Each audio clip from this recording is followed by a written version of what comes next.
राजस्थान में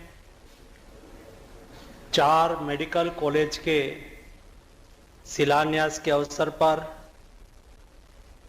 एवं petrochemicals technology institute के लोकार्पण के अवसर पर आज वर्चुअली हमारे बीच में उपस्थित हमारे प्रधानमंत्री आदरणीय मोदी जी, आज के अवसर पर विशेष उपस्थित राज्य के मुख्यमंत्री आदरणीय अशोक गहलोत जी, भारत सरकार के मंत्रिमंडल के मेरे साथी आदरणीय भूपेंद्र यादव जी, गजेंद्र शेखावत जी, अर्जुन राम मेघवाल जी, कैलाश चौधरी जी, राजस्थान के मेडिकल एंड हेल्थ विभाग के मंत्री आदरणीय डॉक्टर रघु शर्मा जी, आदरणीय वसुंधरा राजे जी, आदरणीय हमारे सांसद रामचरण बोहरा जी, राज्यसभा के सांसद नीरज डांगी जी, यहाँ की विधायिका गंगा देवी जी, हमारे राज्य मंत्री खुबा जी, उपस्थित सभी भाइयों एवं बहनों, आज मोदी जी की ओर से राजस्थान को 4 मेडिकल कॉलेज की सौगात मिल रही है। उसके अलावा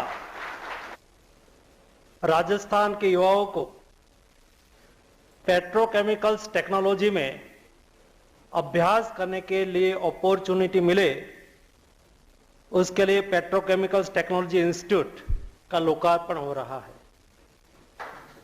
जब राजस्थान की धरती पर राजस्थान के युवाओं को मेडिकल कॉलेज में पढ़ने का अवसर मिले, अपनी मेडिकल कॉलेज में पढ़ने का अवसर मिले, यहाँ के युवाओं को रोजगारी का अवसर के लिए उसको पेट्रोकेमिकल्स टेक्नोलॉजी इंस्टीट्यूट के माध्यम से ट्रेनिंग और ट्रेनिंग के माध्यम से रोजगार मिलने का एक नया अवसर ओपन हो रहा है।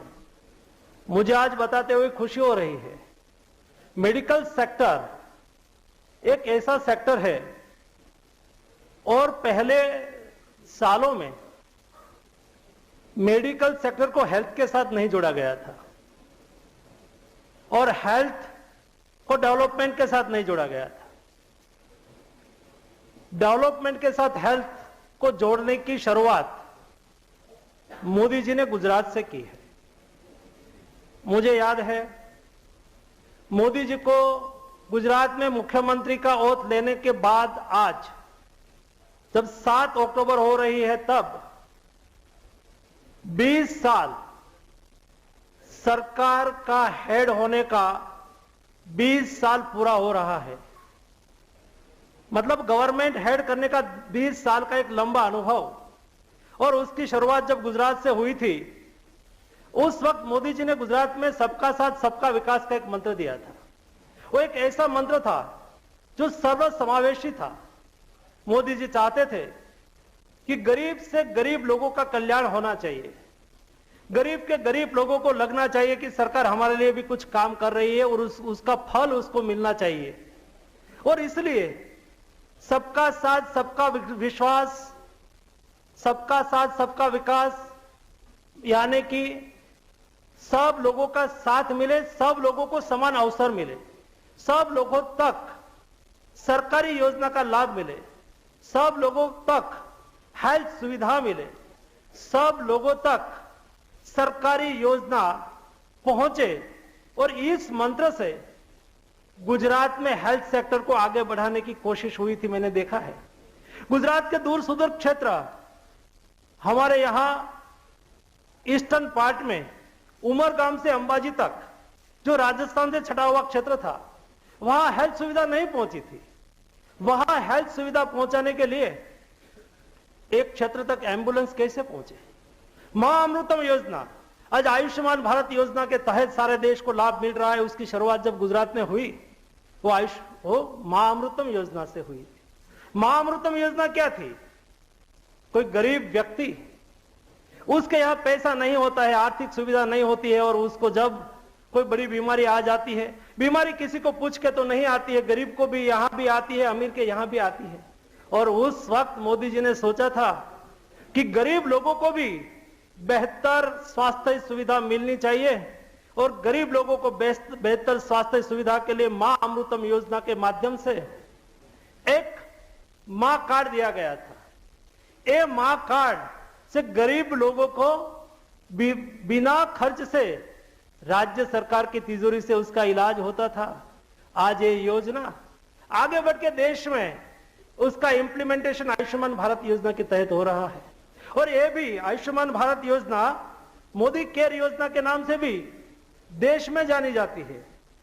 ये योजना कैसी है? हमारे यहां राजस्थान में भी उसका इंप्लीमेंटेशन हो रहा है, देश के शेष भागों में उसका इंप्लीमेंटेशन हो रहा है, उसका अमलीकरण हो रहा है। आज तक 2 करोड़ से ज्यादा लोगों को आयुष्मान भारत योजना से 5 लाख तक का इलाज मुफ्त मिलने का अवसर मिला। 5 लाख रुपए का इलाज मुफ्त मिलना, यानी कि सरकार उसका खर्च सरकार की तिजोरी से दे दे, एक सामान्य और गरीब लोगों के लिए बहुत बड़ी बात होती है। ये योजना को विस्तार करके anywhere everywhere, Modi care anywhere everywhere, यानी कि राजस्थान के कोई स्टूडेंट यहां से बेंगलोर में पढ़ता हो और उसको कोई वहां ट्रीटमेंट करानी है और वो आयुष्मान भारत का कार्ड है, वहां उसको इलाज मिल जाएगा। एक राज्य कोई मजदूर मजदूरी के लिए दूसरे राज्य में जाते हैं और वहां रहते हैं, तो वहां भी उसके पास आयुष्मान भारत कार्ड है, उसका इलाज वहां हो जाता है। इस तरह से मोदी जी ने हेल्थ को डेवलपमेंट के साथ जोड़ के जब उस वक्त सबका साथ सबका विकास की कल्पना की थी, उसका एक भाग ये भी था जिसमें गरीब का पैसा बचे, गरीब के जेब में पैसा बचेगा तो उसका उपयोग अपने जीवन को अपर लाने में भी उपयोगी हो सकता है। वैसे ही उस वक्त मोदी जी ने हेल्थ कवरेज को गरीब लोगों के साथ कैसे जोड़ा, सबका विकास के साथ कैसे जोड़ा, उसका और उदाहरण है। मोदी जी ने गुजरात में चिरंजीवी योजना लागू की थी। ये चिरंजीवी योजना के तहत कोई मां बच्चा को जन्म देती है, या तो जब कोई मां के यहां डिलीवरी होती है, कोई बहन के यहां डिलीवरी होती है, तो डिलीवरी केवल सरकारी अस्पताल में ही गरीब लोग जाए और इलाज कराए, डिलीवरी कराए, ऐसा नहीं, लेकिन लोग भागीदारी से और सरकारी अस्पताल में ही नहीं, प्राइवेट अस्पताल में भी उस कोई बहन बेटी की डिलीवरी हो और वहां सरकार उसको आर्थिक सहयोग कर दे। इस तरह से हेल्थ सेक्टर को डेवलप किया, हेल्थ सेक्टर को विस्तारा, उसका लाभ धीरे धीरे 20 साल तक यही सातत्यता से गुजरात से लेके सारे देश में उसका इंप्लीमेंटेशन आज मैं देख रहा हूं। देश में आयुष्मान भारत योजना का अमलीकरण हुआ, गरीबों को इलाज मिलना शुरू हुआ, लेकिन हर गरीब को इलाज सुनिश्चित करने के लिए डॉक्टर चाहिए और डॉक्टर बनाने के लिए मेडिकल कॉलेज चाहिए। देश में 127 मेडिकल कॉलेज आज सैंक्शन की गई है और बन रही है। राजस्थान में भी 23 मेडिकल कॉलेज को अनुमति दी गई है। उसमें से 4 मेडिकल कॉलेज सिरोही, दौसा, हनुमानगढ़ और बांसवाड़ा का शिलान्यास हो रहा है।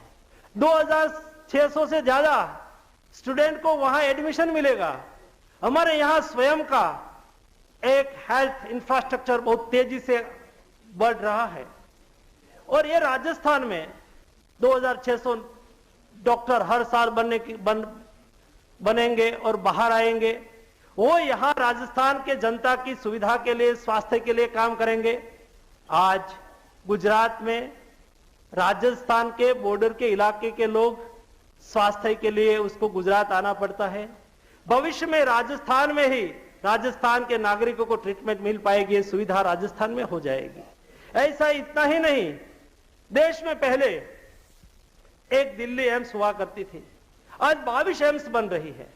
22 एम्स के माध्यम से टर्सरी केयर, बेस्ट इलाज देश के नागरिकों को मिले, इसके लिए मोदी जी ने सुनिश्चितता की है। और थोड़े दिन पहले आपने देखा होगा, लास्ट वीक में मोदी जी ने डिजिटल प्लेटफॉर्म के माध्यम से आयुष्मान डिजिटल प्लेटफॉर्म देश में लॉन्च किया। ये डिजिटल प्लेटफॉर्म से देश के नागरिक को अपने हेल्थ का रिकॉर्ड रखा जाएगा। देश के दूर सुदूर गांव में रहने वाले लोग, गरीब हो अमीर हो, उसको बेस्ट डॉक्टर की ट्रीटमेंट एक डिजिटल प्लेटफॉर्म के माध्यम से मिलेगी। अगले दिनों में हेल्थ सेक्टर में जो बदलाव हो रहा है, ये बदलाव देश को आगे बढ़ाने के लिए, देश की प्रगति के लिए, जैसा मैंने प्रारंभ में कहा, हेल्थ को डेवलपमेंट के साथ जोड़ना बहुत बड़ी बात है। मोदी जी की बहुत बड़ी कल्पना, विचार है। जब देश के नागरिक स्वस्थ नहीं होते तो समाज स्वस्थ नहीं होते, और जब समाज स्वस्थ नहीं होते तो नेशन स्वस्थ नहीं हो सकता है। ये सोच आज से 20 साल पहले मोदी जी ने मां अमृतम योजना के माध्यम से गुजरात से शुरू की थी, और उसका फल आज देश के नागरिकों को मिलना शुरू हो गया है। और अगले दिनों में राजस्थान में इंस्टीट्यूट ऑफ पेट्रोकेमिकल टेक्नोलॉजी, यहां ये इंस्टीट्यूट का लोकार्पण जब प्रधानमंत्री जी कर रहे हैं, तब मुझे बताते हुए खुशी हो रही है।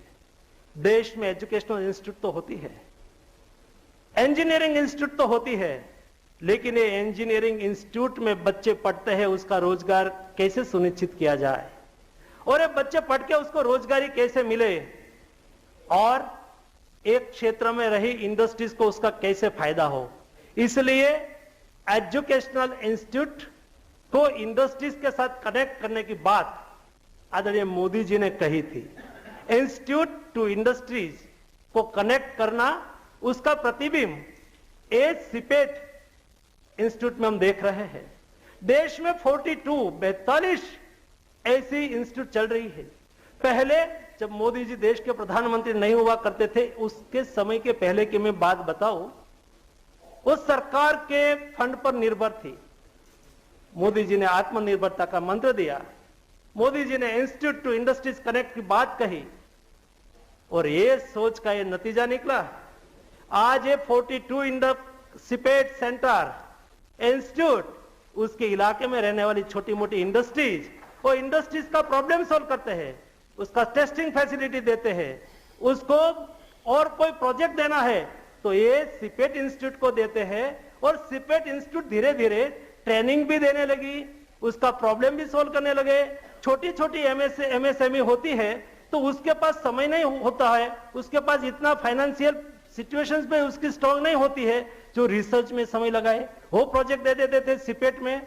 और आज ये 42 सिपेट, 42 सिपेट आत्मनिर्भर है, सेल्फ सस्टेन है, उसको सरकार का कोई पैसा नहीं चाहिए, वो स्वयं अपना उपार्जन करते हैं, और एक साल में 1 लाख स्टूडेंट को ट्रेनिंग 3 महीने, 6 महीने, 1 साल, डिप्लोमा, डिग्री, पीएचडी तक एजुकेशन देते हैं, और उसमें से 95% लोगों को प्लेसमेंट मिल जाता है, रोजगारी मिल जाती है। एक देश के प्रधानमंत्री जी की सोच का यह नतीजा है। आज मुझे खुशी हो रही है, राजस्थान में 4 मेडिकल कॉलेज का शिलान्यास हो रहा है, और युवाओं को रोजगारी देने वाले एक इंस्टीट्यूट का लोकार्पण हो रहा है। इस अवसर पर मैं सम्मानीय प्रधानमंत्री जी का स्वागत करता हूं, और हमारे साथ वर्चुअली जुड़े हुए सभी महानुभावों का हार्दिक हार्दिक स्वागत करता हूं। धन्यवाद महोदय। अब हम सादर अनुरोध करते हैं माननीय मुख्यमंत्री राजस्थान से कि वे अपना संबोधन करें।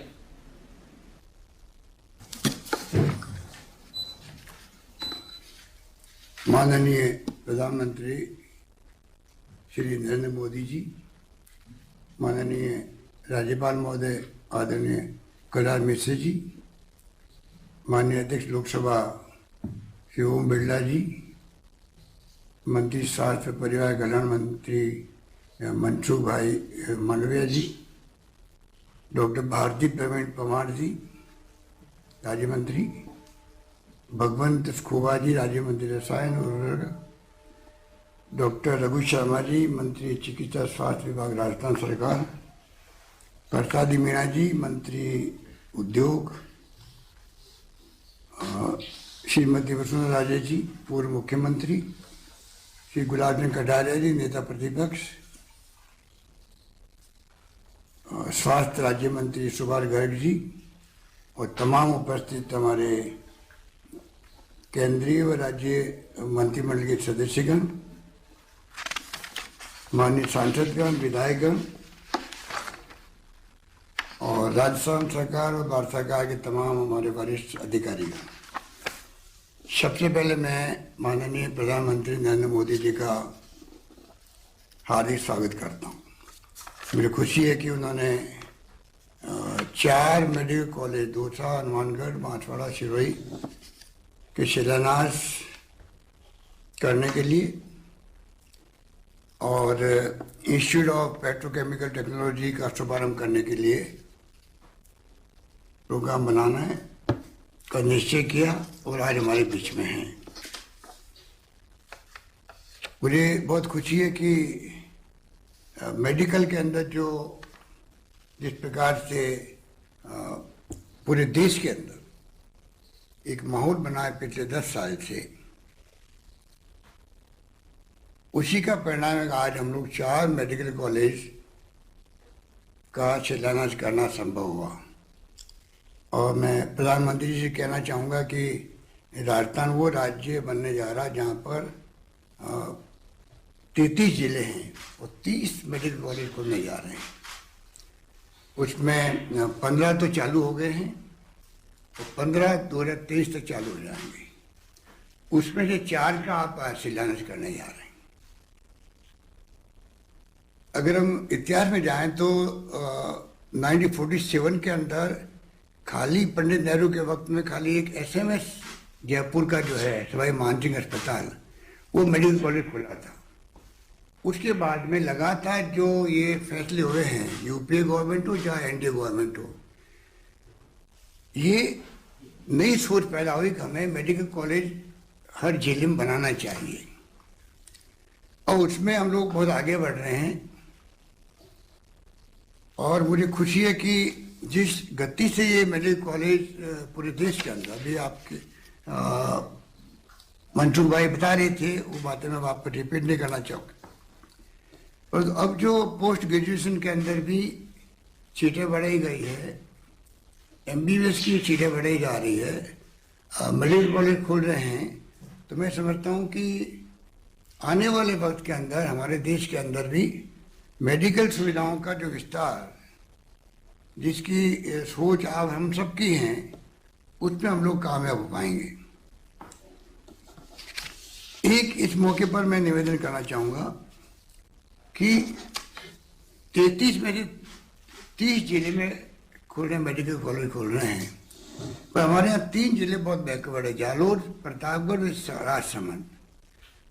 अगर आप इस मुबारक मौके पर अगर आप सोच सकें तो मैं चाहूँगा कि 3 मेडिकल कॉलेज के बारे में आप निर्णय करा सकें जो बच गए हैं, तो राजस्थान में हर जिले में एक मेडिकल कॉलेज खुल पाएगा और एक इतिहास बन जाएगा। और इतिहास बनाने में आपकी आज की मुबारक मौके पर मैं समझता हूँ कि जो भूमिका है उसमें एक प्रकार से हमेशा के लिए याद रखा जाएगा। हमारे यहाँ जैसा भी मनसुख भाई बता रहे थे कि मेडिकल में हम लोगों ने काफ़ी ध्यान दिया। शायद आपकी जानकारी में होगा कि हम लोगों ने पिछली बार सरकार हमारी थी तब हमने फ्री मेडिसिन, फ्री टेस्ट प्रारंभ किए थे और अब हमने कैंसर, किडनी व हृदय रोग के बारे में भी हमने दवाइयों का निःशुल्क व्यवस्था करी है। MRI, CT स्कैन भी हमारे यहाँ सीनियर सिटीजन्स के लिए फ्री व्यवस्था कर रखी है। आयुष्मान भारत योजना जो अपनी मेडिकल की है, उसको हमने प्रयास किया है कि इसका थोड़ा विस्तार राजस्थान में किया गया। अब राजस्थान पूरे प्रदेशवासियों को हम लोगों ने जिस प्रकार से पहले SECC और NFSA का आपने अभी भी निर्णय किया है, नेशनल फूड सिक्योरिटी एक्ट को भी शामिल कर दिया आपने, उसके लिए तो आपका धन्यवाद। और राजस्थान में एक नया प्रयोग हमने किया है कि हमने इसका और विस्तार कर दिया पूरे प्रदेशवासियों के लिए। ये 5 लाख की योजना लागू हो गई राजस्थान के अंदर, चिरंजीव के नाम से भी है। और इसका बहुत बड़ा असर है क्योंकि सोशल सिक्योरिटी एक प्रकार से टाइम आ गया, हमें उसको और ज़्यादा आगे बढ़ाना चाहिए क्योंकि हर व्यक्ति जो है, शिक्षा व मेडिकल 2 सेक्टर ऐसे हैं जहाँ पर हर व्यक्ति को अधिक से अधिक सोशल सिक्योरिटी के माध्यम से सुविधा मिले, ये हमारा प्रयास होना चाहिए। और मैं समझता हूँ कि उस दिशा में आप आगे बढ़ रहे हैं और मैं समझता हूँ इस दिशा में और जितना संभव होगा वो हम लोग कर पाएंगे। कोरोना के अंदर भी आपको शायद इस बार का एहसास भी है कि राजस्थान ने कोई कमी नहीं रखी थी। जो निर्देश केंद्र सरकार ने दिए थे हमें, उनको हमने पूरा फॉलो किया। उसी कारण से हम लोग चाहे मृत्यु दर हो वो बहुत कम रही और रिकवरी रेट भी बहुत अच्छी रही थी। ऑक्सीजन की जो प्रॉब्लम आई थी वो भी हम लोगों ने अब जो है, अगर थर्ड वेव की संभावना जो व्यक्त की जा रही है एक्सपर्ट द्वारा, मैं उम्मीद करता हूँ कि अगर सब कुछ ठीक रहा तो हम लोगों ने अच्छी व्यवस्था कर रखी है। करीब 120 प्लांट हमने लगाए हैं ऑक्सीजन प्लांट, और 250 मेट्रिक टन जो पहले व्यवस्था थी अब 1000 मेट्रिक टन की व्यवस्था हमने कर रखी है। इस प्रकार से हमने पैकेज भी अच्छा दिया है।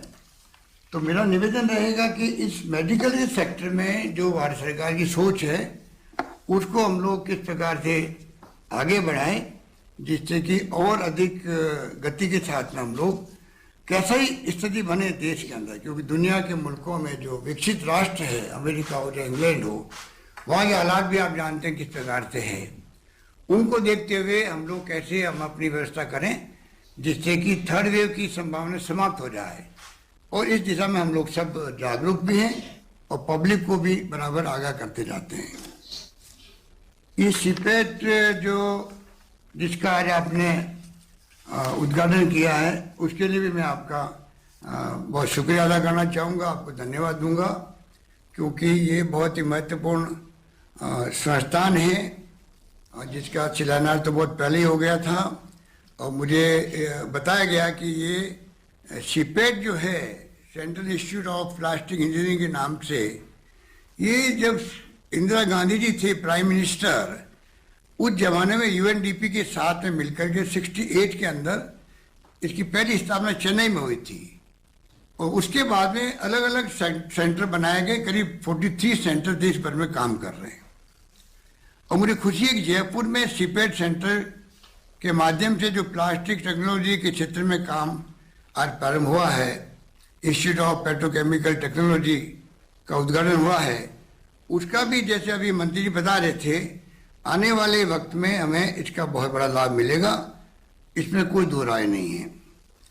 इस मौके पर यह भी मैं निवेदन करना चाहूँगा कि आपको शायद याद होगा कि आप ही ने राजस्थान में रिफाइनरी का शुभारंभ किया था 55 के अंदर। आप खुद पधारे थे जब पिछली बार आपके एनडीए फर्स्ट के अंदर, और वो काम आगे बढ़ रहा है। हालांकि कुछ डिले हो गया, उसके कारण से मैंने सुना है कि जो कॉस्ट बहुत बढ़ चुकी है उसकी भी, और उसका जो टाइम सेक्टर है वो भी शायद बढ़ रहा है। पर आज के हिसाब के उद्घाटन में जो बच्चे तैयार होंगे, मैं उम्मीद करता हूं कि उसका लाभ हमारे आने वाले वक्त में उस सेक्टर को मिलेगा जो पेट्रोकेमिकल का सेक्टर बन रहा है वहाँ साथ के अंदर। क्योंकि शायद आपको जानकारी है कि रिफाइनरी के साथ में पेट्रोकेमिकल कॉम्प्लेक्स भी साथ में है, और उसके लिए भी हम लोगों ने तैयारी पूरी कर रखी है। मैं उम्मीद करता हूँ जल्दी ही आपके सानिध्य में मैं बात करना चाहूँगा, अभी जो यहाँ अधिकारी बैठे हुए उनसे भी, कि पेट्रोकेमिकल इन्वेस्टमेंट रीजन जो बनेगा वहाँ पर, उसके लिए हमने अप्लाई कर रखा है, उसकी जल्दी स्वीकृति मिले, जिससे कि रिफाइनरी बनने के साथ साथ में लोग रोजगार मिल सके, इंडस्ट्री आ सके वहाँ पर प्लास्टिक आधारित, और एरिया का डेवलपमेंट हो सके।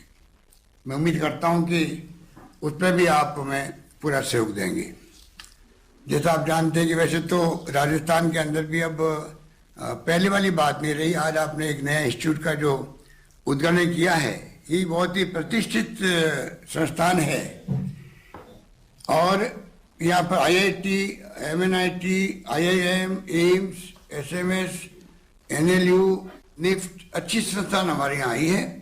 और मुझे उम्मीद है कि आपके सहयोग से हमें आने वाले वक्त के अंदर भी राजस्थान में जो समस्याएं हमारे समय समय में आती रहती है, ये हम आपसे रिक्वेस्ट करते हैं उस पर आप विशेष ध्यान देंगे। राजस्थान की भौगोलिक परिस्थितियों को देखते हुए भी, राजस्थान देश के अंदर सबसे बड़ा राज्य बन गया है जबकि छत्तीसगढ़ बना है, पर पानी हमारे यहाँ मुश्किल से 1% है, आबादी 10% है, दूरियां बहुत दूर दूर है। कुछ तो आपका कुछ अनुभव भी है गुजरात को लेके हुए।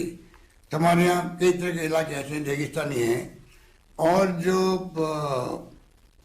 सर्विस डिलीवरी है एक जिले से दूसरे जिले में और एक गांव से दूसरे गांव में, उसमें हमें पानी हो, चाहे बिजली हो, सड़क हो या शिक्षा व्यवस्था हो, वो पहुंचाने में ज़्यादा पैसा खर्च होता है बल्कि अन्य राज्यों के मुकाबले का। तो मैं निवेदन करूंगा कि 2-3 मेरी छोटी सी सुझाव थे जो मांगे थी, हो सकता है आप उस पर ध्यान देंगे तो मैं समझता हूँ कि राजस्थान के अंदर विकास के अंदर एक और हमें लाभ मिलेगा। जोधपुर में एक तो मेडिकल डिवाइस पार्क की हमने मांग कर रखी है डिपार्टमेंट से, बोरनाडा के अंदर। एक कोटा में bulk pharma and drug park के लिए जो आपकी स्कीम आपने शायद तय किया है भारत सरकार में, उसमें हम चाहेंगे कि राजस्थान को ये 2 इंस्टीट्यूट मिल जाए तो उसका हमें लाभ मिलेगा। और अंत में मैं कहना चाहूँगा कि हमारे यहाँ RDPL एक कंपनी थी पहले, भारत सरकार और स्टेट गवर्नमेंट की जॉइंट वेंचर में दवाएं बनाने की, वो कंपनी बंद पड़ी है कई सालों से। तो हमने मंत्री जी से भी रिक्वेस्ट की है कि भारत सरकार की कुछ देनदारी उसके ऊपर होगी। अभी कोरोना के बाद में जो हालात बने हैं उस पर मैं चाहूँगा कि अगर ये उसमें कुछ सहयोग मिल जाए भारत सरकार का, जो उनकी देनदारी है वो समाप्त हो जाए और एक कंपनी रिवाइव हो जाए राजस्थान के अंदर, तो आने वाले वक्त में कैसी भी स्थिति बने, क्योंकि कोरोना में हमने महसूस किया कि किस प्रकार से दवाइयों की आवश्यकता भी होती है, उसमें हमें लाभ मिल सकता है। ये मैं आपसे मांग करना चाहूँगा।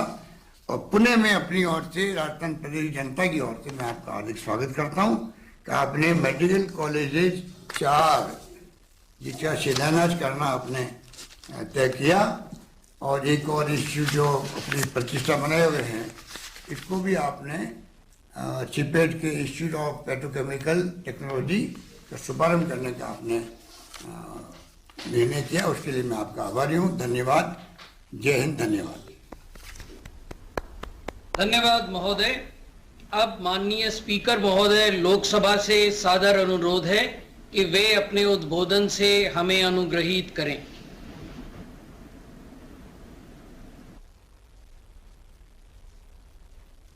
राजस्थान के माननीय मुख्यमंत्री जी, केंद्र सरकार के माननीय स्वास्थ्य एवं रसायन उप मंत्री मनसुख मांडविया जी, केंद्र सरकार के सभी मंत्रीगण, राज्य सरकार के सभी मंत्रीगण, सभी जनप्रतिनिधिगण, विशिष्ट अतिथिगण, राजस्थान के सभी नागरिक बंधुओं, भाइयों और बहनों, इस अवसर पर मैं माननीय प्रधानमंत्री महोदय का हार्दिक अभिनंदन करता हूं और आभार व्यक्त करता हूं कि उन्होंने राजस्थान में 4 नए मेडिकल कॉलेज के शिलान्यास तथा जयपुर में सीपेट पेट्रोकेमिकल टेक्नोलॉजी इंस्टीट्यूट के लोकार्पण समारोह में समय निकालकर राजस्थान की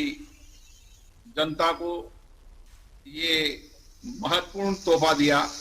उसके लिए मैं उनको राजस्थान की जनता की ओर से धन्यवाद देता हूं।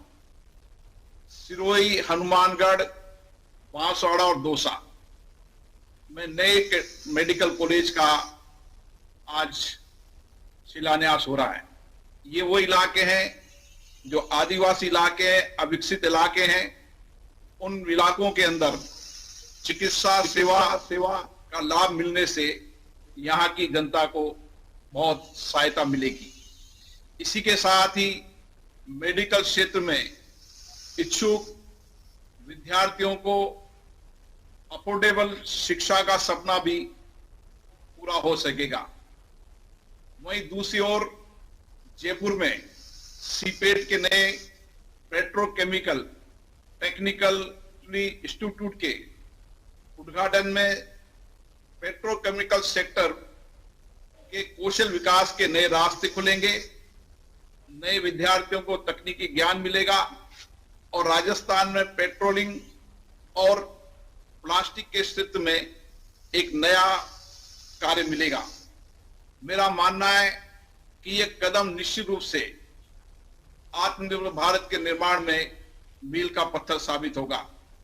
मैं विश्वास व्यक्त करता हूं कि प्रधानमंत्री महोदय नरेंद्र मोदी जी के नेतृत्व में नए भारत के निर्माण का जो सपना है वो पूरा होगा और भारत विकास और प्रगति के मार्ग पर इसी ओर चलेगा। मैं इस मौके पर सभी लोगों को विशेष रूप से धन्यवाद दूंगा कि आज राजस्थान के अंदर और देश के अंदर चिकित्सा इंफ्रास्ट्रक्चर के अंदर एक मजबूत कदम बढ़ रहे हैं। केंद्र सरकार और राज्य सरकार दोनों सरकार मिलकर कोरोना के बाद हमने चिकित्सा इंफ्रास्ट्रक्चर को बहुत बढ़ाया है और आज देश चिकित्सा इंफ्रास्ट्रक्चर के रूप में प्रधानमंत्री नरेंद्र मोदी जी के नेतृत्व में मजबूत हुआ है, सशक्त हुआ है। आने वाले समय में इन चारों मेडिकल कॉलेज का लाभ भी राजस्थान के दूर दराज जनता को मिलेगा। मैं माननीय प्रधानमंत्री जी को आज के कार्यक्रम में पधारने के लिए राजस्थान की जनता की ओर से बहुत बहुत साधुवाद देता हूं, बधाई देता हूं। धन्यवाद। बहुत धन्यवाद महोदय। अब परम आदरणीय प्रधानमंत्री जी से करबद्ध अनुरोध है कि वे रिमोट बटन दबाकर सिरोही, हनुमानगढ़, बांसवाड़ा और दौसा के चिकित्सा महाविद्यालयों का एक फिल्म के माध्यम से शिलान्यास करने की कृपा करें। सर्वजन हिताय सर्वजन सुखाय। यदि किसी व्यक्ति ने इस अवधारणा को सार्वजनिक जीवन में लोक कल्याण के लिए प्रतिबद्धता के साथ अपनाया है तो वो हैं प्रधानमंत्री श्री नरेंद्र मोदी जी। उनके मुख्यमंत्रित्व काल तथा बीते 7 साल में स्वास्थ्य सेवा के विस्तार तथा सुधार के लिए जितना काम हुआ है उतना पहले कभी नहीं हुआ। भारत सरकार द्वारा चलाई जा रही विश्व की सबसे बड़ी स्वास्थ्य योजना आयुष्मान भारत ने गरीब के जीवन की सबसे बड़ी चिंता दूर की है। इसी प्रकार रोगों की रोकथाम के लिए हेल्थ एंड वेलनेस सेंटर देश भर में उभर रहे हैं, जिसके माध्यम से रोगों की रोकथाम पर जोर दिया जा रहा है। मेडिकल एजुकेशन क्षेत्र में रिफॉर्म से चिकित्सा शिक्षा एवं चिकित्सा कर्मियों की उपलब्धता में व्यापक सुधार हुआ है। माननीय प्रधानमंत्री की कटिबद्धता से देश ने स्वास्थ्य क्षेत्र में अभूतपूर्व आयाम स्थापित किए हैं।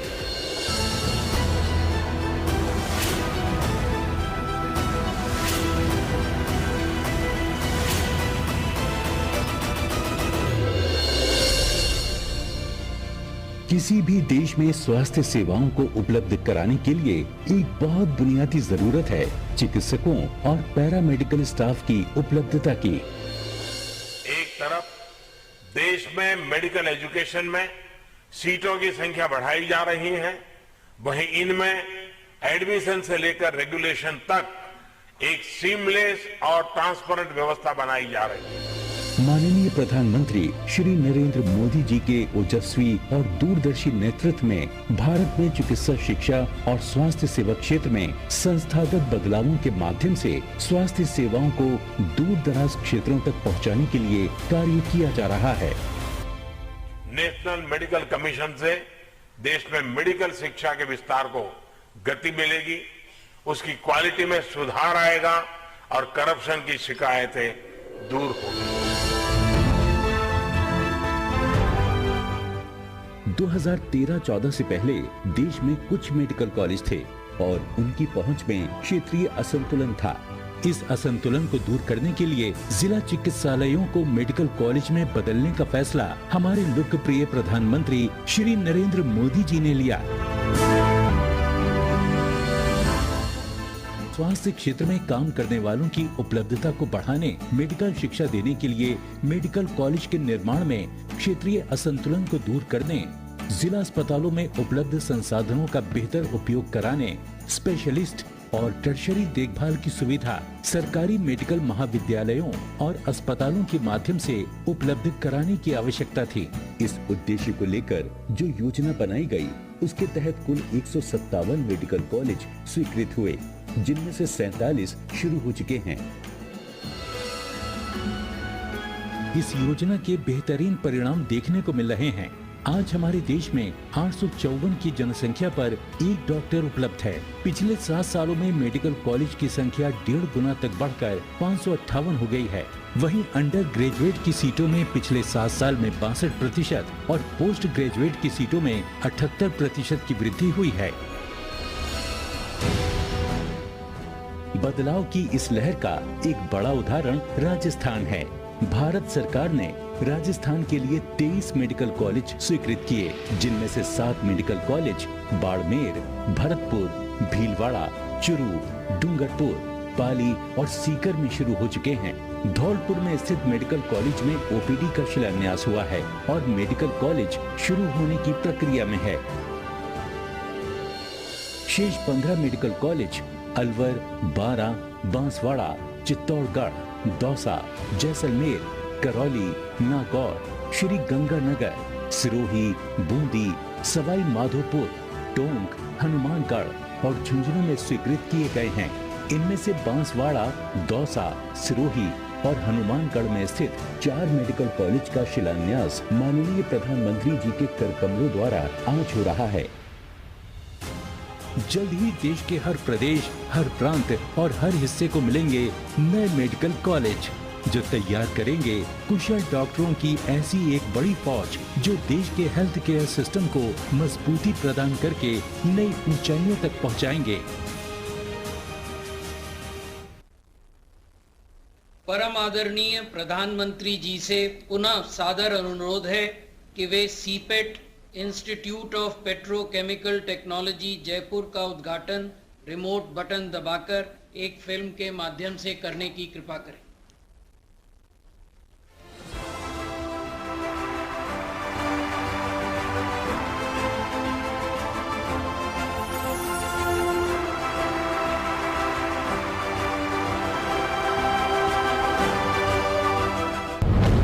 वर्ष यानी 2 दशक। वैसे तो यह अवधि अधिक नहीं, जब करना हो भारत जैसे राष्ट्र का नवनिर्माण और बनाना हो भव्य भारत। पर कहते हैं ना, जब इरादे हो अटल और विश्वास हो अडिग, तो क्या नामुमकिन है। जी हां, इसी नामुमकिन को मुमकिन करने का दूसरा नाम है भारत के यशस्वी प्रधानमंत्री श्री नरेंद्र मोदी जी, जिनके नेतृत्व में गत 20 वर्षों से पहले गुजरात और फिर संपूर्ण भारत में अभूतपूर्व गति से और अभूतपूर्व स्तर पर हो रहा है सर्वस्पर्शी विकास। नरेंद्र मोदी जी के विजन के साथ इस विकास यात्रा में हर सेक्टर दे रहा है योगदान। इसमें पेट्रोलियम, पेट्रोकेमिकल्स, पॉलीमर जैसे क्षेत्र की भी है अहम भूमिका। गुजरात में मुख्यमंत्री के तौर पर पेट्रोलियम यूनिवर्सिटी की पहल से लेकर घाटे में दबी सीपेट संस्था को इंडस्ट्री कनेक्ट के विचार के साथ रेवेन्यू जनरेटर बनाने तक, ऐसे सभी कदम माननीय प्रधानमंत्री जी के दूरदर्शी प्रयासों का है नतीजा।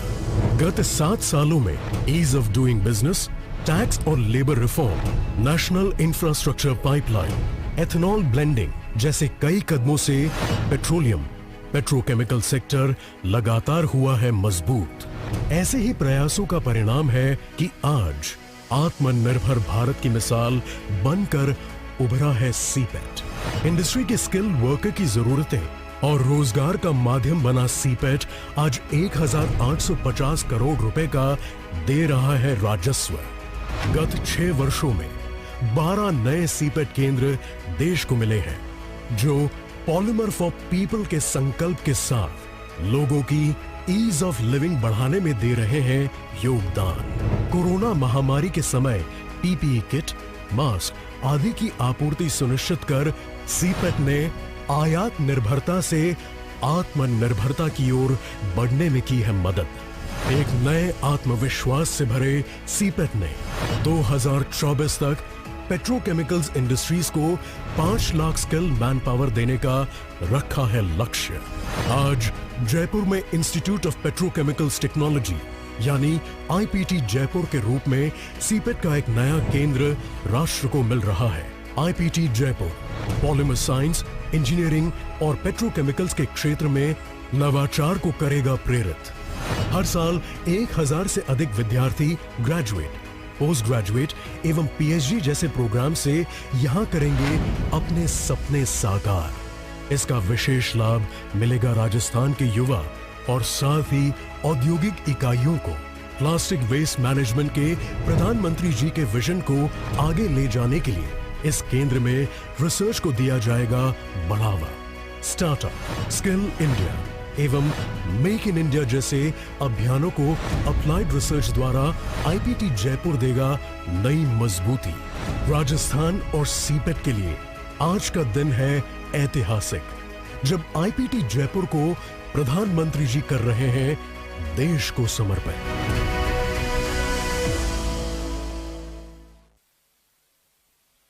अब परम आदरणीय प्रधानमंत्री जी से अनुरोध है कि वे अपने आशीर्वचनों से हम सबका मार्गदर्शन करें।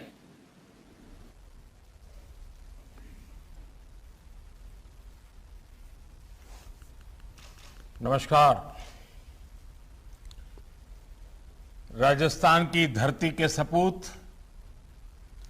और भारत की सबसे बड़ी पंचायत लोकसभा के कस्टोडियन हमारे आदरणीय स्पीकर श्रीमान ओम बिरला जी, राजस्थान के मुख्यमंत्री श्रीमान अशोक गहलोत जी, केंद्रीय स्वास्थ्य मंत्री श्री मनसुख मंडाविया जी, केंद्रीय मंत्रिमंडल मेरे अन्य सभी सहयोगी श्रीमान गजेंद्र सिंह शेखावत जी, भूपेंद्र यादव जी, अर्जुन राम मेघवाल जी, कैलाश चौधरी जी, डॉक्टर भारती पवार जी, श्री भगवंत खुबा जी, राजस्थान की पूर्व मुख्यमंत्री बहन वसुंधरा राजे जी, नेता विपक्ष गुलाब चंद कटारिया जी, राजस्थान सरकार के अन्य मंत्रीगण, सांसदगण, विधायकगण, कार्यक्रम में उपस्थित अन्य सभी महानुभाव और राजस्थान के मेरे प्यारे भाइयों और बहनों, 100 साल की सबसे बड़ी महामारी ने दुनिया के हेल्थ सेक्टर के सामने अनेक चुनौतियां खड़ी कर दी और ये महामारी बहुत कुछ सिखाया भी है और बहुत कुछ सिखा रही है। हर देश अपने अपने तरीके से इस संकट से निपटने में जुटा है। भारत ने इस आपदा में आत्मनिर्भरता का, अपने सामर्थ्य में बढ़ोतरी का संकल्प लिया है। राजस्थान में 4 नए मेडिकल कॉलेज के निर्माण के कार्य का प्रारंभ और जयपुर में इंस्टीट्यूट ऑफ पेट्रोकेमिकल टेक्नोलॉजी का उद्घाटन इसी दिशा में एक अहम कदम है। मैं राजस्थान के सभी नागरिकों को बहुत बहुत बधाई देता हूं और आज मुझे राजस्थान के इस विशेष कार्यक्रम में वर्चुअली मिलने का मौका मिला है, तो मैं राजस्थान के उस बेटे बेटियों का भी अभिनंदन करना चाहता हूं जिन्होंने ओलंपिक में हिंदुस्तान का झंडा गाड़ने में अहम भूमिका निभाई है। वैसे मेरे राजस्थान के बेटे बेटियों को भी मैं आज फिर से एक बार बधाई देना चाहता हूं। आज जब ये कार्यक्रम हो रहा है तब जयपुर सहित देश के 10 सीपेट सेंटर्स में प्लास्टिक और उससे जुड़े वेस्ट मैनेजमेंट रूल्स को लेकर जागरूकता कार्यक्रम भी चल रहा है। इस पहल के लिए भी मैं देश के सभी गणमान्य नागरिकों को बहुत बहुत शुभकामनाएं देता हूं। भाइयों और बहनों, साल 2014 के बाद से राजस्थान में 23 नए मेडिकल कॉलेजों के लिए केंद्र सरकार ने स्वीकृति दी थी। इनमें से 7 मेडिकल कॉलेज काम करना शुरू कर चुके हैं और आज बांसवाड़ा, सिरोही, हनुमानगढ़ और दौसा में नए मेडिकल कॉलेज के निर्माण की शुरुआत हुई है। मैं इन क्षेत्रों के लोगों को बहुत बहुत बधाई देता हूं। मैंने देखा है यहां के जो जनप्रतिनिधि रहे हैं, हमारे माननीय सांसद हैं, उनसे जब भी मुलाकात होती थी तो वो बताते थे कि मेडिकल कॉलेज बनने से कितना फायदा होगा। चाहे सांसद मेरे मित्र भाई कनकमल कटारा जी हो, हमारी सीनियर एमपी बहन जसकौर मीणा जी हो, मेरे बहुत पुराने साथी भाई निहाल चंद चौहान जी हो, या हमारे आधे गुजराती आधे राजस्थानी ऐसे भाई देवजी पटेल हो, आप सभी राजस्थान में मेडिकल इंफ्रा को लेकर काफी जागरूक रहे हैं। मुझे विश्वास है इन नए मेडिकल कॉलेज का निर्माण राज्य सरकार के सहयोग से समय पर पूरा होगा। साथियों, हम सभी ने देखा है कि कुछ दशक पहले देश की मेडिकल व्यवस्थाओं का क्या हाल था। 2001 में, आज से 20 साल पहले, जब मुझे गुजरात ने मुख्यमंत्री के तौर पर सेवा का अवसर दिया तो हेल्थ सेक्टर की स्थिति वहां की भी बहुत चुनौतियों से भरी हुई थी।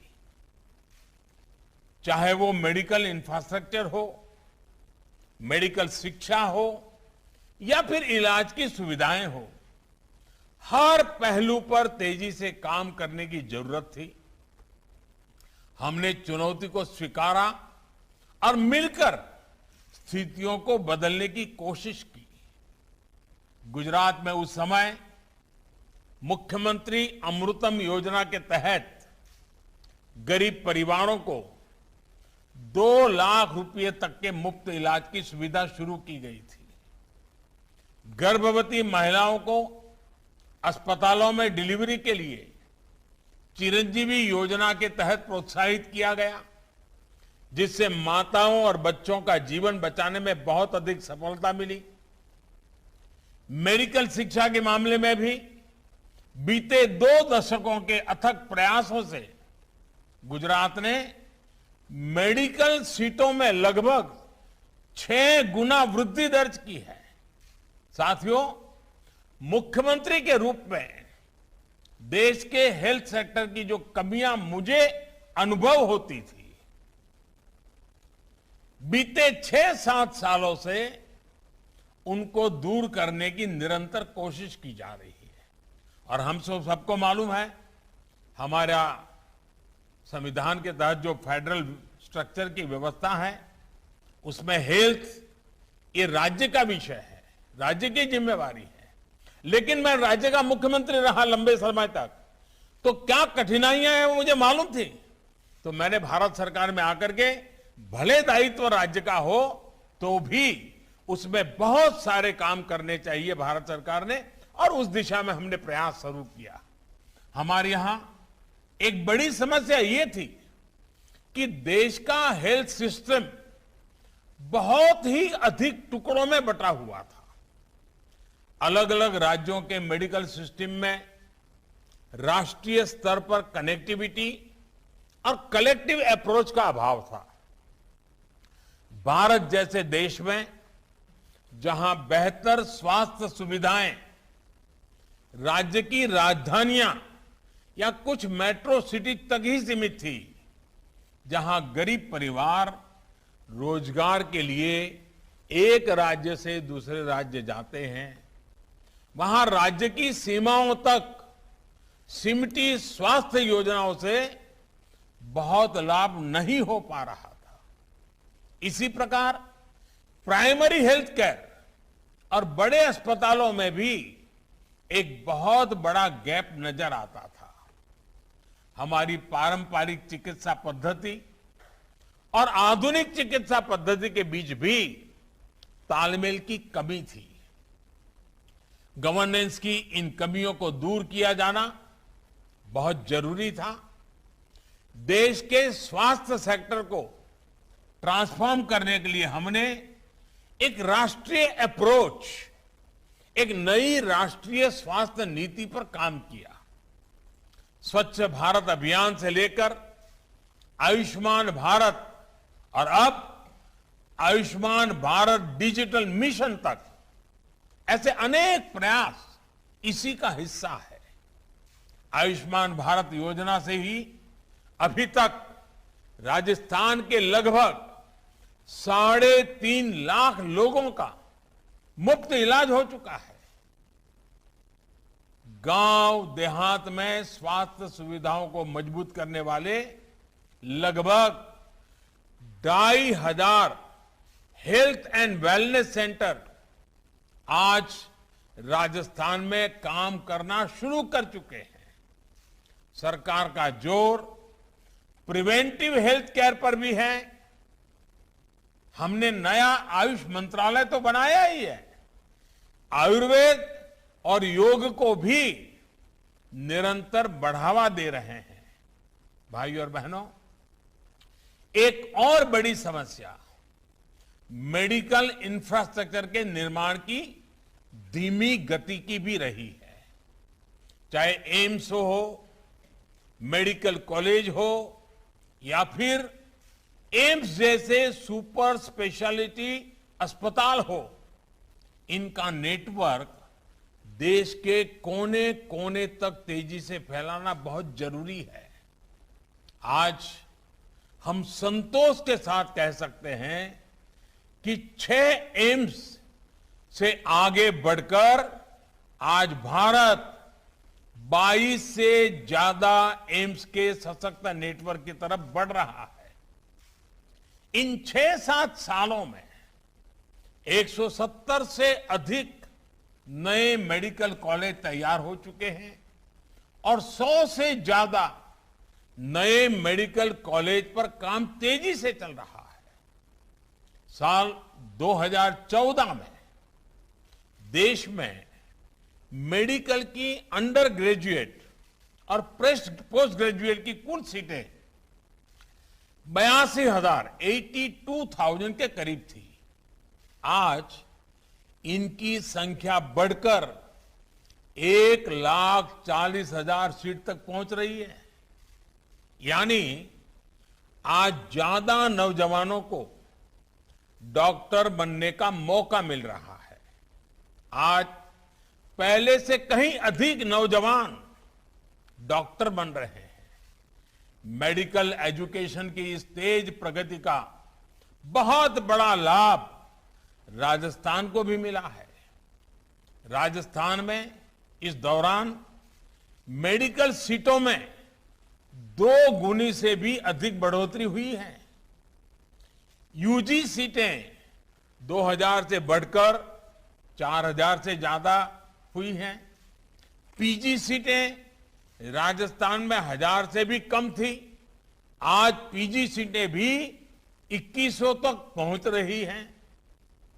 भाई और बहनों, आज देश में प्रयास ये है कि हर जिले में एक मेडिकल कॉलेज या फिर पोस्ट ग्रेजुएट मेडिकल एजुकेशन देने वाला कम से कम एक संस्थान जरूर हो। इसके लिए मेडिकल शिक्षा से जुड़ी गवर्नेंस से लेकर दूसरी नीतियां, कानूनों, संस्थानों में बीते वर्षों के दौरान बड़े रिफॉर्म्स किए गए हैं। हमने देखा है कि पहले जो medical council of India MCI थी, किस तरह उसके फैसलों पर सवाल उठते थे, भांति भांति के आरोप लगते थे। पार्लियामेंट में भी घंटों उसकी बहस होती थी। पारदर्शिता के विषय में सवालिया निशान आते थे। इसका बहुत बड़ा प्रभाव देश में मेडिकल शिक्षा की क्वालिटी और हेल्थ सर्विसेज की डिलीवरी पर पड़ा रहा।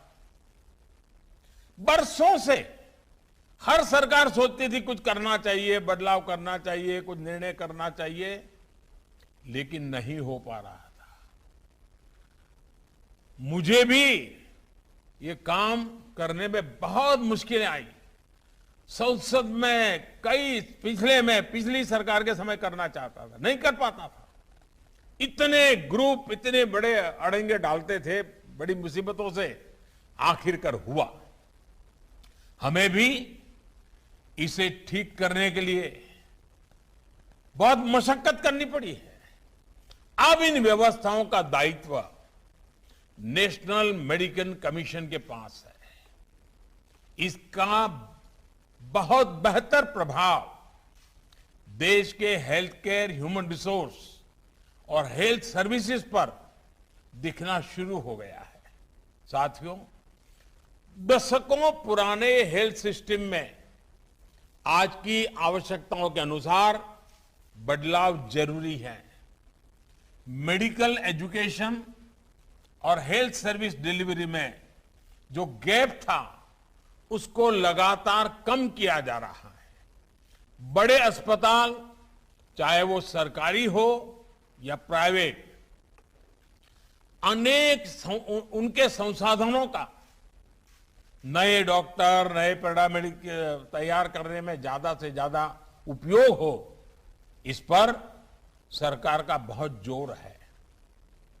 3-4 दिन पहले शुरू हुआ आयुष्मान भारत डिजिटल मिशन देश के कोने कोने तक स्वास्थ्य सेवाओं को पहुंचाने में बहुत मदद करेगा। अच्छे अस्पताल, टेस्टिंग लैब्स, फार्मेसी, डॉक्टरों से अपॉइंटमेंट, सभी एक क्लिक पर होगा। इससे मरीजों को अपना हेल्थ रिकॉर्ड संभाल कर रखने की भी एक सुविधा मिल जाएगी। भाइयों और बहनों, स्वास्थ्य सेवा से जुड़ी स्किल मैन पावर का सीधा असर प्रभावी स्वास्थ्य सेवाओं पर होता है। इसे हमने इस कोरोना काल में और ज्यादा महसूस किया है। केंद्र सरकार के सबको वैक्सीन, मुफ्त वैक्सीन अभियान की सफलता इसी का प्रतिबिंब है। आज भारत में कोरोना वैक्सीन की 88 करोड़ से अधिक डोज लग चुकी है। राजस्थान में भी 5 करोड़ से अधिक वैक्सीन डोज लग चुकी है।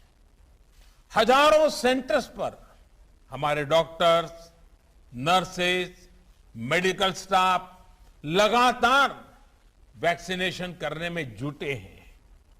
मेडिकल क्षेत्र में देश का ये सामर्थ्य हमें और बढ़ाना है।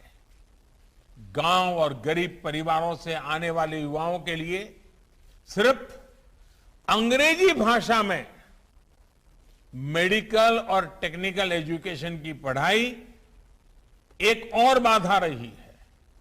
अब नई राष्ट्रीय शिक्षा नीति के तहत हिंदी और दूसरी भारतीय भाषाओं में मेडिकल की पढ़ाई का भी मार्ग बना है। राजस्थान के गांव की गरीब परिवार की माताओं ने अपनी संतानों के लिए जो सपने देखे हैं, वो अब और आसानी से पूरे होंगे। गरीब का बेटा भी, गरीब की बेटी भी, जिसको अंग्रेजी स्कूल में पढ़ने का मौका नहीं मिला है, वो भी अब डॉक्टर बनकर के मानवता की सेवा करेगी।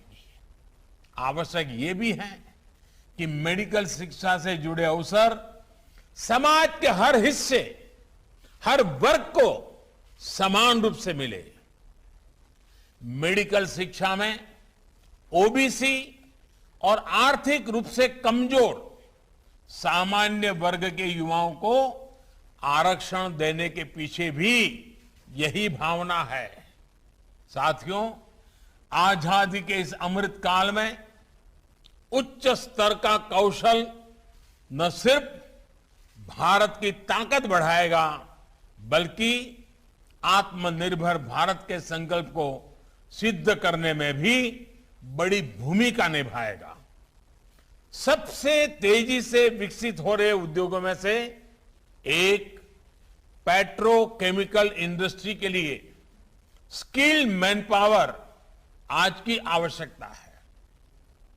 राजस्थान का नया इंस्टीट्यूट ऑफ पेट्रोकेमिकल टेक्नोलॉजी इस क्षेत्र में हर साल सैकड़ों युवाओं को नई संभावनाओं से जोड़ेगा। पेट्रोकेमिकल्स का उपयोग आजकल एग्रीकल्चर, हेल्थ केयर और ऑटोमोबाइल इंडस्ट्री से लेकर जीवन के अनेक हिस्सों में बढ़ रहा है। इसलिए स्किल युवाओं के लिए आने वाले वर्षों में रोजगार के अनेक अवसर बनने वाले हैं। साथियों, आज जब हम इस पेट्रोकेमिकल संस्थान का उद्घाटन कर रहे हैं तो मुझे 13-14 साल पहले के वो दिन भी याद आ रहे हैं जब गुजरात के मुख्यमंत्री के रूप में गुजरात में हमने पेट्रोलियम यूनिवर्सिटी के आइडिया पर काम शुरू किया था। तब कुछ लोग इस आइडिया पर हंसते थे कि आखिर इस यूनिवर्सिटी की जरूरत क्या है, यह क्या कर पाएगी, इसमें पढ़ने के लिए छात्र छात्राएं कहां से आएंगे। लेकिन हमने इस आइडिया को ड्रॉप नहीं किया। राजधानी गांधीनगर में जमीन तलाशी गई और फिर Pandit Deendayal petroleum university PDPU इसकी शुरुआत हुई। बहुत ही कम समय में PDPU ने दिखा दिया है कि उसका सामर्थ्य क्या है। पूरे देश के विद्यार्थियों में वहां पढ़ने की होड़ लग गई। अब इस यूनिवर्सिटी के विजन का और विस्तार हो चुका है। अब ये Pandit Deendayal energy university PDEU के रूप में जानी जाती है। इसी तरह के संस्थान अब भारत के युवाओं को क्लीन एनर्जी के लिए, इनोवेटिव सॉल्यूशंस के लिए आविष्कार का मार्ग दिखा रहे हैं, उनकी एक्सपर्टीज बढ़ा रहे हैं। साथियों, बाड़मेर में राजस्थान रिफाइनरी प्रोजेक्ट पर भी तेजी से काम जारी है। इस प्रोजेक्ट पर 70,000 करोड़ रुपए से ज्यादा का निवेश किया जा रहा है। इंस्टीट्यूट ऑफ पेट्रोकेमिकल टेक्नोलॉजी से पढ़कर निकलने वाले प्रोफेशनल्स के लिए ये प्रोजेक्ट बहुत से नए मौके बनाएगा। राजस्थान में जो सिटी गैस डिस्ट्रीब्यूशन का काम हो रहा है, उसमें भी युवाओं के लिए बहुत संभावनाएं हैं। 2014 तक राजस्थान के सिर्फ एक शहर में सिटी गैस डिस्ट्रीब्यूशन की मंजूरी थी। आज राजस्थान के 17 जिले सिटी गैस डिस्ट्रीब्यूशन नेटवर्क के लिए अधिकृत किए जा चुके हैं। आने वाले वर्षों में राज्य के हर जिले में पाइप से गैस पहुंचाने का नेटवर्क होगा। भाइयों और बहनों, राजस्थान का एक बड़ा हिस्सा रेगिस्तानी तो है ही, सीमावर्ती भी है। कठिन भौगोलिक परिस्थितियों के कारण हमारी माताएं बहनें बहुत सी चुनौतियों का सामना करती रही है। अनेक वर्षों तक मैं राजस्थान के दूर दराज के क्षेत्रों में आता जाता रहा। मैंने देखा है कि शौचालय, बिजली और गैस कनेक्शन के अभाव में माताओं बहनों को कितनी मुश्किलें आती थी। आज गरीब से गरीब के घर शौचालय, बिजली और गैस का कनेक्शन पहुंचने से जीवन बहुत आसान हुआ है। पीने का पानी तो राजस्थान में एक प्रकार से आए दिन माताओं बहनों के धैर्य की परीक्षा लेता है।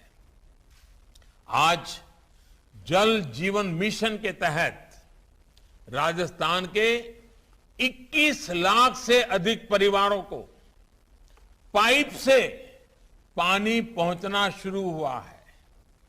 हर घर जल अभियान राजस्थान की माताओं, बहनों, बेटियों के पैरों में जो सालों साल छाले पड़ते हैं, उन पर मरहम लगाने का एक छोटा पर ईमानदार प्रयास है। साथियों, राजस्थान का विकास भारत के विकास को भी गति देता है। जब राजस्थान के लोगों को गरीब की, मध्यम वर्ग की सहूलियत बढ़ती है, उनकी ईज ऑफ लिविंग बढ़ती है, तो मुझे भी संतोष होता है। बीते 6-7 वर्षों में केंद्र की आवास योजनाओं के माध्यम से राजस्थान में गरीबों के लिए 13 लाख से अधिक पक्के घर बनाए गए हैं। पीएम किसान सम्मान निधि के तहत राजस्थान के 74 लाख से ज्यादा किसान परिवारों के बैंक खाते में लगभग 11,000 करोड़ रुपए सीधे किसान के खाते में ट्रांसफर हुए हैं। प्रधानमंत्री फसल बीमा योजना के तहत राज्य के किसानों को 15,000 करोड़ रुपए से अधिक का क्लेम भी दिया गया है। साथियों, बॉर्डर स्टेट होने के नाते कनेक्टिविटी और बॉर्डर एरिया डेवलपमेंट को प्राथमिकता का लाभ भी राजस्थान को मिल रहा है। नेशनल हाईवे का निर्माण हो, नई रेलवे लाइनों का काम हो, सिटी गैस डिस्ट्रीब्यूशन हो, दर्जनों प्रोजेक्ट्स पर तेजी से काम जारी हैं। देश के रेलवे को ट्रांसफॉर्म करने जा रहे डेडिकेटेड फ्रेट कॉरिडोर का भी बड़ा हिस्सा राजस्थान से और गुजरात से है। इसका काम भी नए रोजगार की अनेक संभावनाएं बना रहा है। भाइयों और बहनों, राजस्थान का सामर्थ्य पूरे देश को प्रेरणा देता है। हमें राजस्थान के सामर्थ्य को भी बढ़ाना है और देश को भी नई ऊंचाइयों पर पहुंचाना है। ये हम सबके प्रयास से ही संभव है। सबका प्रयास। ये आजादी के 75 वर्ष में हमने ये सबका मई प्रयास, इस मंत्र को लेकर के और ज्यादा ताकत से आगे बढ़ना है। भारत की आजादी का यह अमृत काल राजस्थान के विकास का भी स्वर्णिम काल बने, ये हमारी शुभकामनाएं हैं। और अभी जब मैं राजस्थान के मुख्यमंत्री जी को सुन रहा था तो उन्होंने एक लंबी सूची कामों की बता दी। मैं राजस्थान के मुख्यमंत्री जी का धन्यवाद करता हूं कि उनका मुझ पर इतना भरोसा है और लोकतंत्र में यही बहुत बड़ी ताकत है।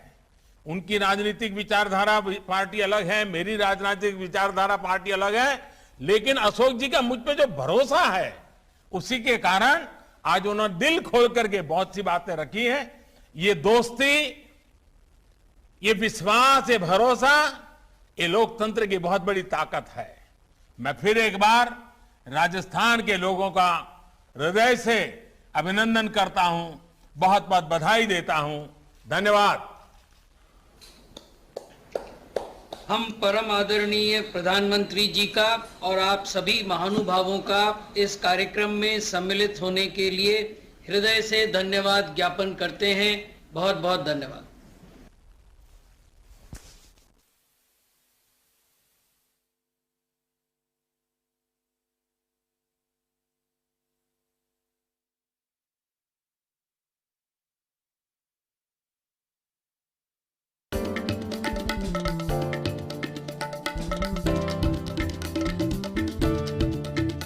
Four medical colleges in Rajasthan speaking